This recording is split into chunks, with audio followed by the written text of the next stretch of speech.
You walk into a crowded room.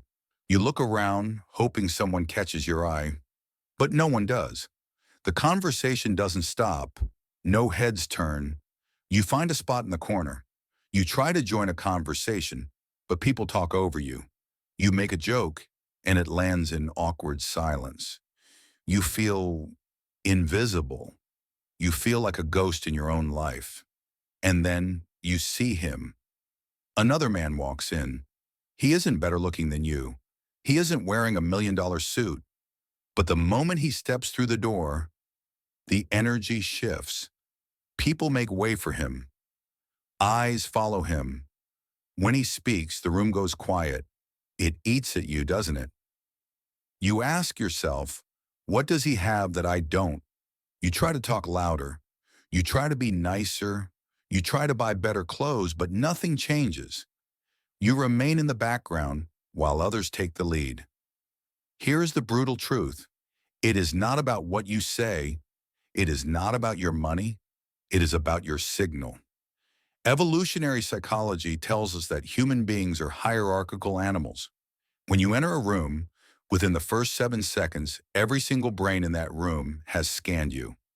They have analyzed your micro movements, your posture, your gaze, and they have put you in a box. Box A, high status, a leader. Box B, low status, a follower. Most men scream low status before they even open their mouths. Today we are going to fix that. We are going to dismantle the 10 silent signals that determine how the world treats you. These are the subconscious triggers used by the most powerful men on earth. Master these, and you will never be invisible again. Let's begin. Signal number 1, the walk of ownership. Let's analyze why you look invisible. Observe how most men walk. I call it the apology walk. Shoulders hunched forward, eyes scanning the floor, short, hurried steps, swerving out of people's way before they even get close. Subconsciously, you are apologizing for taking up space. You are signaling, I am in the way. Please don't hurt me. A high-value man walks with the ownership walk. He does not rush. Rushing is a biological signal of fear. It means you are running from a threat, or you are late because you are not in control of your time. A king is never late. Everyone else is simply early. From now on, slow your pace down by 20%. Open your chest. Take longer strides. And when you walk through a crowd, do not weave. Pick your path and walk it. You will be amazed at how the sea parts for you when you stop moving like a prey animal. Signal number 2, the reactionary gap. This is the most common mistake I see. You are sitting at a table. Someone shouts your name. Hey, Mike! And you snap your head around instantly. Or your phone makes a ding sound, and you jump to check it. This is called high reactivity. It signals that you are hypervigilant. You are jumping at shadows. You are a slave to the environment. If you snap to attention every time the world snaps its fingers, you are a servant, not a master.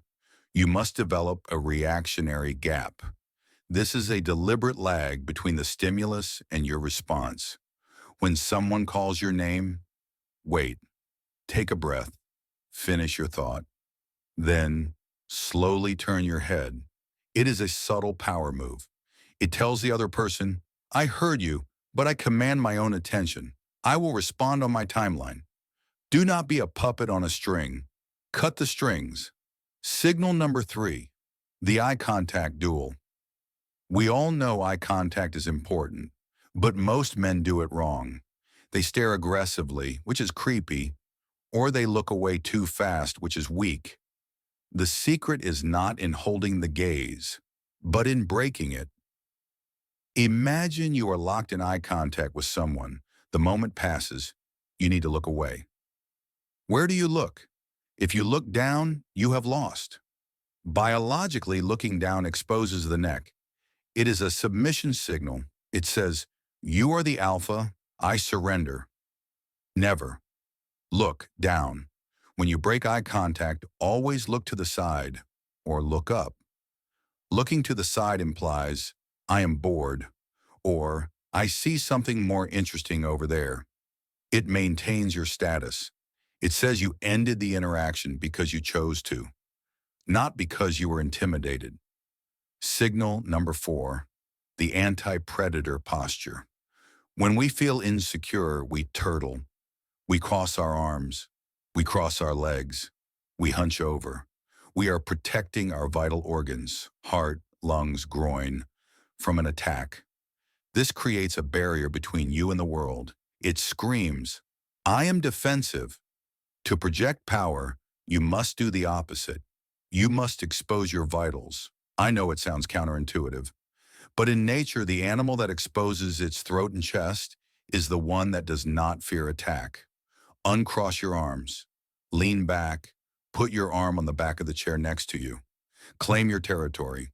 When you expand your physical footprint, you subconsciously tell the room, I belong here. I am comfortable here. Signal number 5, the downward inflection. This is a killer of authority. Listen to how you speak. Do you end your sentences with a higher pitch, like you're asking a question? My name is John. I think we should go here. This is called upspeak. It signals a desperate need for validation. It asks, is what I said okay? Do you agree with me? A leader uses a downward inflection. Imagine a judge giving a sentence. Case closed. The voice goes down. It lands with a heavy thud. It is final. Practice this. State your name, state your opinion, and drop your pitch at the end. Do not ask for permission to speak your truth. Just speak it. Signal number 6, the micro fidgets. You might think you look cool, but your body is betraying you. Your foot is tapping under the table. Your hand is playing with your watch. You are touching your neck. These are energy leaks. They show that you are leaking nervous energy. You cannot contain yourself. Stillness is the ultimate display of confidence. Think of a predator waiting in the long grass. It does not twitch. It does not fidget. It is perfectly still until it strikes. In a high-pressure situation, a date, a negotiation, a conflict, the person who moves the least holds the most power. Freeze your body. If you are going to move, make it a deliberate action. Pick up the glass, drink, put it down. Stop the twitching. It makes you look like prey. Signal number 7, the soft no. We are conditioned to be nice guys. We nod our heads constantly. We laugh at jokes that aren't funny. We agree with opinions we hate. We think this makes people like us. It does not. It makes people despise us. If you agree with everything, your opinion has zero value. You are a mirror, not a man. High-status individuals are comfortable with disagreement. You don't need to be an asshole. You just need to be authentic. If someone says something you disagree with, stop nodding. Look them in the eye. Stay silent. Or simply say, I see it differently. By not rushing to please them, you show that your validation is not free. It must be earned. People chase the approval that is hard to get. Signal number 8, the phone discipline. Walk into a restaurant. Look around. Everyone is looking down. Everyone is scrolling. Everyone is checking notifications every 3 minutes. They look like addicts. Checking your phone during a conversation is the ultimate low-status move. It says, I cannot focus. My mind is weak. The internet is more important than you. A high-value man is the master of his attention.